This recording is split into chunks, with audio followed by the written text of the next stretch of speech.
The Bible says that God, out of the dust of the ground, formed man. So I believe I've come from God. And, you believe that you came by chance, or at least, I don't want to straw man you, but I think you lean more towards the fact that you think you came from a rock without any intelligence pulling the strings at all. And what's wrong with that? And what's wrong with that? He said, Mr. Hovind, there are hundreds of varieties of dogs in the world. He said, you mean to tell me that you believe all these dogs came from 2 dogs off of Noah's Ark? You expect me to believe that? I said, sir, would you look at what you're teaching your students? You're teaching your students that all the dogs in the world came from a rock. You believe that we came from a rock far enough back in time after the Big Bang. Well, kind of like that's the theory. Yeah, that's the theory. Yeah. You've accused me of basically lying on numerous occasions. I'd like you to, what's your best specific one you think I'm lying about? I may try to write frantically, but any particular lies you'd like me to defend myself on? That evolutionists say that we came from rocks. I show hundreds of quotes about. Do you believe the Earth was a hot molten mass at one time, 4.6 billion years ago, and it cooled down from a hot molten mass like lava and developed a hard rocky crust? Do you believe that? I can show you in the books if I had time to find it, but there's hundreds of books. That's what they teach. Do you believe the Earth began as a hot ball of rock that cooled off from molten rock? Yes or no? Is the Earth a living thing that reproduces? Oh, I didn't ask that. Did the Earth begin as a hot ball of rock that cooled down into and solidified? Yes. Okay. But did it then begin to rain? What's that? The counter question to that is, do you believe that the Earth is a living thing that reproduces? Oh, I didn't say. I don't care if it. No, obviously it's not. But you do believe it was a hot ball of rock from a Big Bang or whatever, and it cooled down, and then it began to rain on the rocks for millions of years and produced ponds of soup of some kind, like I showed you right from quite a few sources, Berkeley University. Life started in this soup in the oceans, which came from the hot rocks that were from the Big Bang where nothing exploded. I know you guys don't like it put so simply, but I like to keep it real simple. I don't want to hide behind nothing. You think you came from a rock, Esteban. You really do.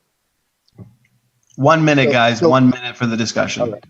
So do you think that I think that rocks are living things that reproduce? I can't figure out how you think a rock was your great-great-grandpa, but that is what your religion ultimately boils down to. Do you think that rocks are living things that reproduce? Absolutely not. But I think a designer, a smart person, could take the minerals in the rocks and develop things like cars or computers. I think an intelligent designer could take minerals right out of the ground and make computers, cars, boats. But it has to take an intelligent designer to take those rocks or dust and make man, in the case of man in the Bible. Intelligent designer could do that. Intelligent designers built this remote control out of things right out of the rocks. Every one of them, right out of the dirt. That can happen. Yes, sir. You think it happened by itself. I don't think a bottle cap could happen by itself.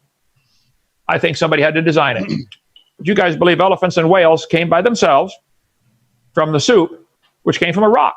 I wish you could admit that's your belief and then go teach it in a private school.